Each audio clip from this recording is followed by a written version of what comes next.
കൊല്ലത്തെയും തിരുവനന്തപുരത്തെയും ധാരാളം ആളുകൾ ആശ്രയിക്കുന്ന മെഡിക്കൽ കോളേജാണ് പാരിപ്പള്ളി മെഡിക്കൽ കോളേജ്.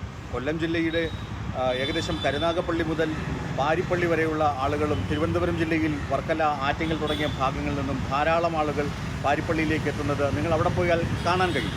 ഇപ്പോൾ ആശുപത്രി ആകെ പരുങ്ങലിലാണ്. അവിടെ കാർഡിയോളജി വിഭാഗം പ്രവർത്തനം നിലച്ചു. ഉണ്ടായിരുന്ന ഏക കാർഡിയോളജിസ്റ്റിനെ അവിടെ നിന്ന് തിരുവനന്തപുരം മെഡിക്കൽ കോളേജിലേക്ക് ട്രാൻസ്ഫർ ചെയ്തു. ഇതാണ് ഈ പ്രതിസന്ധിക്ക് കാരണം. ആരോഗ്യവകുപ്പിൽ കെ മുരളീധരൻ സ്ഥാനമേറ്റതു മുതൽ അശനീവാദം പോലെയാണ്. സംസ്ഥാനത്ത് പനിമരണങ്ങൾ, അതുപോലെ തന്നെ ഷിഗില്ല മരണങ്ങൾ, നിപ്പ അങ്ങനെ തുടങ്ങി പകർച്ചവ്യാധികളുടെ ഒരു പരമ്പര തന്നെ ഇപ്പോൾ ആരോഗ്യ മേഖലയെ ആകെ പ്രതികൂലമായി ബാധിച്ചിരിക്കുന്ന സമയത്താണ് അശാസ്ത്രീയമായ സ്ഥലം മാറ്റങ്ങൾ കൊണ്ട് ആകെ ആരോഗ്യ മേഖല ഇടങ്ങേറിലാകുന്നത്. പാരിപ്പള്ളി മെഡിക്കൽ കോളേജ് ആശുപത്രിയെക്കുറിച്ച് പറയുകയാണെങ്കിൽ അതൊരു ആശ്രാമത്ത് നിന്ന് ESI ആശുപത്രിയായിരുന്ന അത് മെഡിക്കൽ കോളേജായി ഉയർത്തിയപ്പോൾ ആണ് പാരിപ്പള്ളിയിൽ മെഡിക്കൽ കോളേജ് സംസ്ഥാന സർക്കാരിൻ്റെ അധീനതയിൽ ആയതും അവിടെ ധാരാളം ആളുകൾക്ക് ചികിത്സാ സൗകര്യം ഉണ്ടായതും. ഓർത്തോ ഡിപ്പാർട്ട്മെൻ്റ് ആകട്ടെ, അതൊക്കെ തന്നെ വളരെ പ്രശസ്തമായ അല്ലെങ്കിൽ പ്രശസ്തരായ ഡോക്ടർമാർ കൈകാര്യം ചെയ്തിരുന്ന വകുപ്പുകളാണ്. ഇപ്പോഴും അങ്ങനെയൊക്കെ തന്നെയാണ്. ദിവസേന 200ഓളം ഹൃദ്രോഗികൾ ചികിത്സയ്ക്കെത്തുന്ന ഈ സർക്കാർ ആശുപത്രിയിൽ അവിടെ ഡോക്ടർ ഇല്ലാതിരിക്കുന്ന അവസ്ഥ നിങ്ങളൊന്ന് ആലോചിച്ച് നോക്കൂ. നമ്മുടെ ആരോഗ്യ കേരളത്തെ ലോകം ആകമാനം തന്നെ ഉറ്റുനോക്കുന്ന ഒരു സാഹചര്യമുണ്ടായിരുന്നു കോവിഡ് കാലത്തൊക്കെ.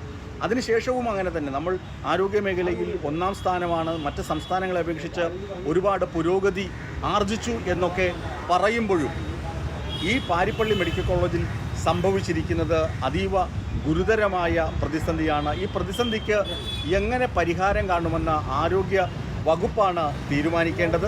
അതുമാത്രമല്ല, ആരോഗ്യ മേഖലയിൽ നടക്കുന്ന സ്ഥലം മാറ്റങ്ങൾ കുറച്ചുകൂടി അവധാനതയോടുകൂടി വേണമെന്ന് പല സർവീസ് സംഘടനകളും നേരത്തെ തന്നെ ആവശ്യം ഉന്നയിച്ചിട്ടുണ്ട്. ഇപ്പോൾ ഒരു സ്ഥലത്തു നിന്ന് ആകെയുള്ള ഒരു ഡോക്ടറെ മറ്റൊരു ആശുപത്രിയിലേക്ക് നിയമപരമായി മാറ്റുമ്പോൾ പോലും ഒരു ആശുപത്രിയിൽ ഡോക്ടർ ഇല്ലാതിരിക്കുന്ന അവസ്ഥയാണ്. ആ അവസ്ഥ ഉണ്ടാകാതിരിക്കണമെങ്കിൽ ആരോഗ്യ വകുപ്പ് ബദ്ധശ്രദ്ധരായിരിക്കണം. അവർ വളരെയധികം ആലോചിച്ച ശേഷം മാത്രമേ, അല്ലെങ്കിൽ കൃത്യമായ പഠനങ്ങൾ നടത്തിയ ശേഷം മാത്രമേ ഇങ്ങനെ ഒരു സ്ഥലം മാറ്റം ചെയ്യാൻ പാടുള്ളൂ എന്നതാണ് വാസ്തവം.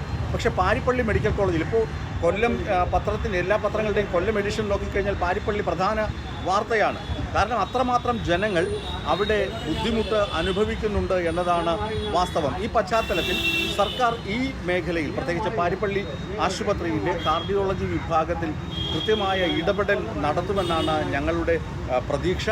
പാരിപ്പള്ളി ആശുപത്രിയിൽ കൃത്യമായ ഇടപെടൽ സർക്കാർ നടത്തിയാൽ മാത്രമേ ഒരുപാട് ആളുകൾ, പലരും ആൻജിയോഗ്രാമൊക്കെ കഴിഞ്ഞ ആളുകളുണ്ട്, അവർക്ക് തുടർ ചികിത്സ ലഭിക്കണമെങ്കിലും ഇങ്ങനെ ഈ ആശുപത്രിയിൽ ഡോക്ടർ ഇല്ലാതിരിക്കുന്ന അവസ്ഥ പ്രതികൂല സാഹചര്യം സൃഷ്ടിക്കും.